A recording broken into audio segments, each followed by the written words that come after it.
भगवान करे ये उपकार, हर साल मनाएं हम वट सावित्री का त्यौहार। झोली में आए खुशियाँ अपार। आप सबको मुबारक हो वट सावित्री का त्यौहार। क्या आप जानते हैं आखिर वट सावित्री व्रत क्यों मनाई जाती है? क्या है इसके पीछे की रहस्यमय कहानी? नमस्कार, मार्तंड ज्योतिष केंद्र में आपका स्वागत है। मैं हूँ मनीषा श्री।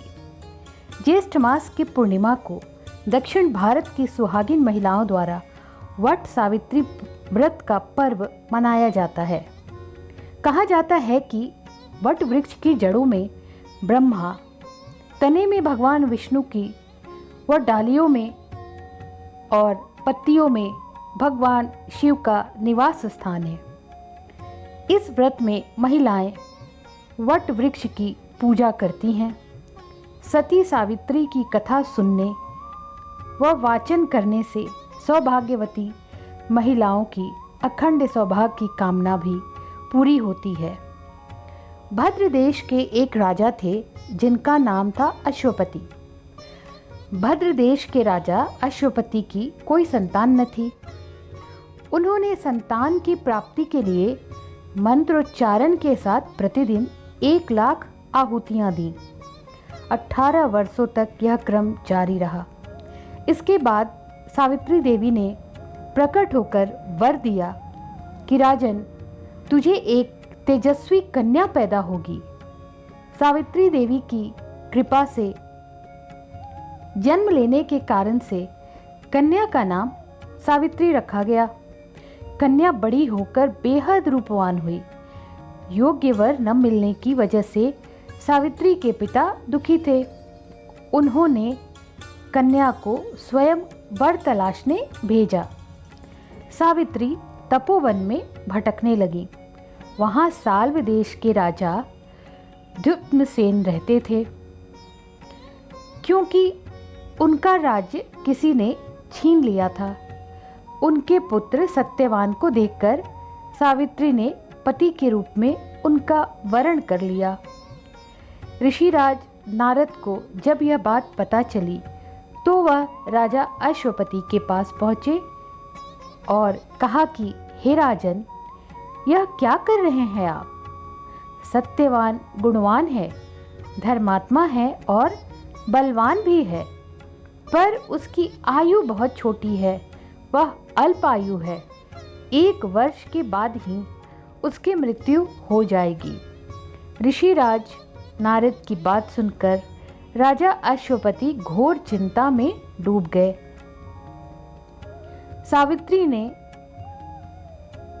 उनसे इसका कारण पूछा तो राजा ने कहा, पुत्री, तुमने जिस राजकुमार को अपने वर के रूप में चुना है वह अल्प आयु है।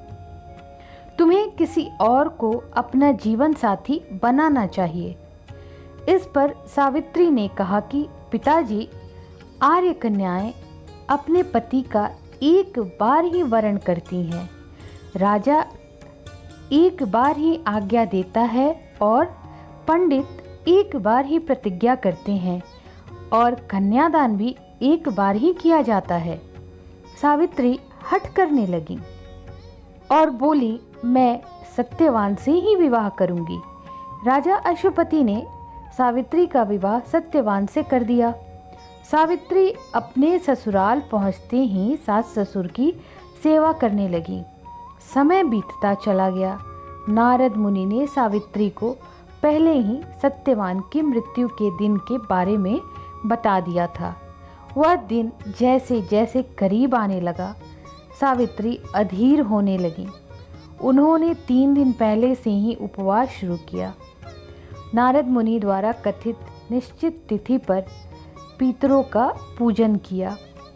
हर दिन की तरह सत्यवान उस दिन भी लकड़ी काटने जंगल चले गए। साथ में सावित्री भी गईं। जंगल में पहुंचकर सत्यवान लकड़ी काटने के लिए एक पेड़ पर चढ़ गए। तभी उनके सिर में तेज दर्द होने लगा। दर्द से व्याकुल सत्यवान पेड़ से नीचे उतर गए। सावित्री अपना भविष्य समझ गई। सत्यवान के सिर को गोद में रखकर सावित्री सत्यवान का सिर सहलाने लगी। तभी वहाँ यमराज आते दिखे। यमराज अपने साथ सत्यवान को ले जाने लगे। सावित्री भी उनके पीछे पीछे चल पड़ी। यमराज ने सावित्री को समझाने की कोशिश की, यही विधि का विधान है, लेकिन सावित्री नहीं मानी। सावित्री की निष्ठा और पति परायणता को देखकर यमराज ने सावित्री से कहा कि हे देवी, तुम तो धन्य हो, तुम मुझसे कोई भी वरदान मांगो। सावित्री ने कहा कि मेरे सास ससुर वनवासी और अंधे हैं, उन्हें आप दिव्य ज्योति प्रदान करें। यमराज ने कहा ऐसा ही होगा, जाओ अब लौट जाओ। लेकिन सावित्री अपनी पति सत्यवान के पीछे पीछे चलती रही। यमराज ने कहा देवी तुम वापस जाओ। सावित्री ने कहा भगवान, मुझे अपने पति देव के पीछे पीछे चलने में कोई परेशानी नहीं है। पति के पीछे चलकर मैं अपना कर्तव्य का पालन कर रही हूँ। यह सुनकर उन्होंने फिर से उसे एक और वर मांगने के लिए कहा। सावित्री बोली हमारे सास ससुर का राज्य छिन गया है, उसे पुनः वापस दिला दे। यमराज ने सावित्री को यह वरदान भी दे दिया और कहा अब तुम लौट जाओ। लेकिन सावित्री पीछे पीछे चलती रही। यमराज ने सावित्री को तीसरा वर मांगने को कहा। इस पर सावित्री ने संतान और सौभाग्य का वरदान मांगा। यमराज ने ये वरदान भी सावित्री को दे दिया।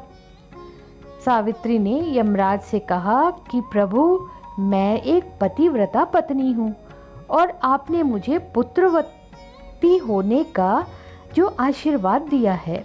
यह सुनकर यमराज को सत्यवान के प्राण छोड़ने पड़े। यमराज अंतर ध्यान हो गए और सावित्री उसी वट वृक्ष के पास आ गईं जहां उसके पति का मृत शरीर पड़ा था। सत्यवान जीवंत हो गए और दोनों खुशी खुशी अपने राज्य की ओर चल पड़े। माता पिता को दिव्य ज्योति प्राप्त हो गई। इस प्रकार सावित्री सत्यवान चिरकाल तक राज्य सुख भोगते रहे। जुड़े रहिए हमारे साथ ऐसे ही धार्मिक ग्रंथों से जुड़े हुए कथाओं, कहानियों, मंत्रों और ज्ञानवर्धक तथ्यों का श्रवण करने के लिए, जानने सुनने और उन्हें समझने के लिए, उनके महत्व को समझने के लिए हमें लाइक करें, शेयर करें, सब्सक्राइब करें। अपने बहुमूल्य कमेंट बॉक्स में अवश्य लिखें। बेल आइकन दबाना बिल्कुल भी ना भूलें और हमें फॉलो करते रहें। धन्यवाद।